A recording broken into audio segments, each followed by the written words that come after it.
16 of the fantasy baseball season. And here's a few pitchers I'd look to sell and trade this week. First guy's Emmanuel Clays of the Cleveland Guardians. So Clays, he's been one of the best closers this season in fantasy baseball. On the season, 44 and a third, 2-2 record, 23 saves, 24 hits, 6 earned runs, 6 walks, 46 strikeouts, 2 blown saves, a 1.22 ERA, and an 0.68 whip. But over the last few weeks here, he's playing great baseball as Clay. 6 innings, 4 saves, a hit, 5 Ks, no ERA, a 0.17 whip. So right here, one of the best closers this season in fantasy baseball is Clay. But right here, this Guardian team, obviously, they didn't do anything at the trade deadline to improve. And they're a team that's probably not going to win that many more games. They're about a 500 team this season. Clace is pitching good. He's been pitching lights out. But if I could trade a closer, which I'm not big on closers in fantasy baseball, if you've been following the channel over the last couple of years here, I would sell them off, and I think you could get a decent bat or a starting pitcher who could be a 4th or 5th starter in your rotation. I'm not just going to dump him off for anyone here as Clace, but right now I think while he's pitching great and getting good saves under his belt, this is a time to sell him because this Guardian team easily could go the other way, and he's not going to get many save opportunities. The next guy's Merrill Kelly of the Arizona Diamondbacks. So Kelly, he's been one of the better pitchers in fantasy baseball, especially in the last month, but on the season, 125 and a third, 10-5 record, 103 hits, 40 earned runs, 38 walks, 104 Ks, 12 quality starts. But the last few weeks here, the number one pitcher in fantasy baseball, 15 innings, 1-0 record, 6 hits, 2 walks, 15 Ks, 2 quality starts, 0 ERA, and a 0.53 whip in the last few weeks. And on the season, a 2.87 ERA, 1.13 whip. So Kelly here pitching great baseball, but he's been on this sell list the last few weeks here. I don't think it's sustainable, especially the division he's in, and especially with the Padres beefing up at the deadline, getting Soto, Josh Bell, and Brandon Drury. So the division's getting tougher. Diamondbacks, they don't score runs. They're one of the worst teams in the National League. And I just don't see you keeping up here for Kelly, especially numbers like this. July 17th at the Padres, 6 innings, got the win. 6 hits, a run, 5 Ks, a quality start. July 25th versus Giants, 8 innings, got the win. 3 hits, no runs, 7 Ks, a quality start.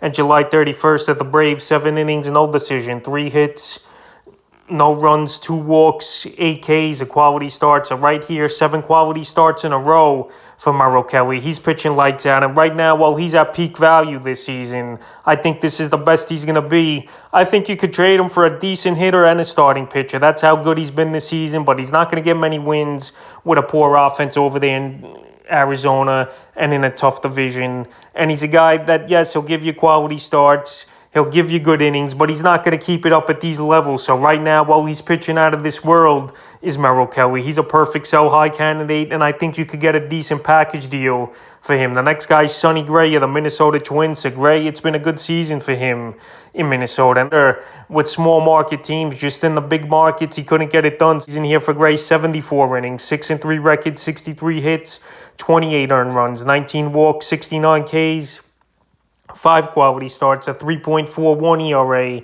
and a 1.11 whip. So right here, playing great baseball is Sonny Gray. But this Twin team, I don't know if they got enough hitting on this roster to keep scoring runs for him and playing good, even though I know the AL Central isn't that good of a division. A few weeks here for Gray, 11 innings, 2-0 record, 7 hits, 2 earned runs, 2 walks, 12 Ks, a quality start, 1.69 ERA, and a 0.82 whip. So Gray, he's been pitching good baseball, but I don't think he's keeping it up as well here. He's not going that deep into games. He's a 5-6 inning pitcher at best is Sonny Gray here. And like I mentioned, this Twin team's not a great offensive team. That's going to get him a lot of run supports. If he's not getting wins and obviously not going more than 5-6 innings here, it's going to be tough to get wins. The ERA, I don't see it staying this low, especially if they're going to play out of division games coming up here.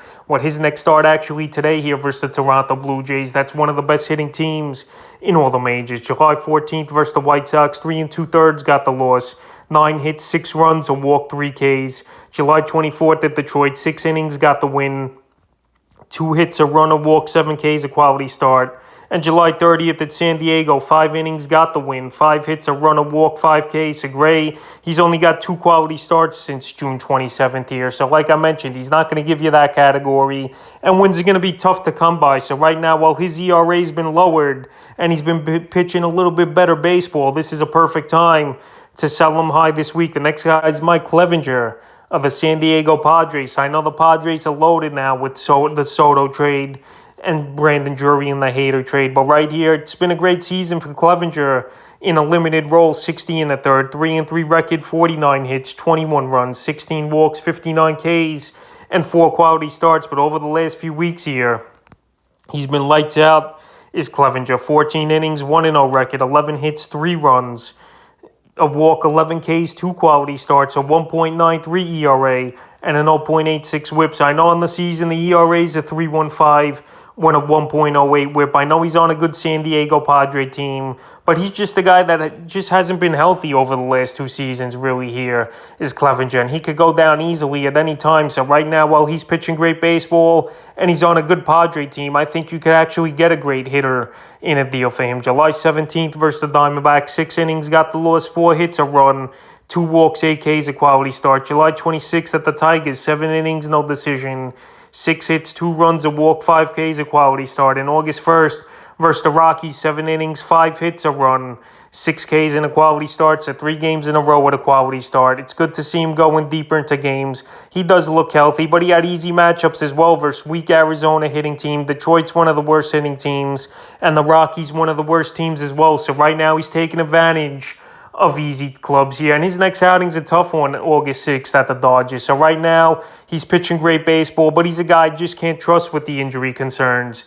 And if you could get something good for him now before the trade deadline in fantasy leagues, this will be the time to do it. In the 5th and final pitcher I look to sell and trade this week's Cole Irvin of the Oakland Athletics. So Irvin on the season, 115 in the third, 6-8 record, 99 hits, 39 runs, 23 walks, 78 Ks, and 11 quality starts. So Irvin's a guy that I mentioned is one of the best pickups this week in fantasy baseball. But I mention this a lot. If you could pick up a guy and flip him for a good bat or even a different starting pitcher that you think has more upside, this would be the time to do it. But Irvin with a good ERA on a bad team this season, a 3.04 ERA and a 1.06 whip. And the last few weeks for him have been great. 20 in a third, 2-1 record, 13 hits, 5 earned runs, 4 walks, 16 Ks, 3 quality starts, a 2.75 ERA, and an 0.85 whip. So right here, he's pitching good baseball is Irvin. But like I mentioned, he's on a bad team over there in Oakland, one of the worst teams in the league. And obviously, they don't give their pitchers a lot of run support. But the last few outings here,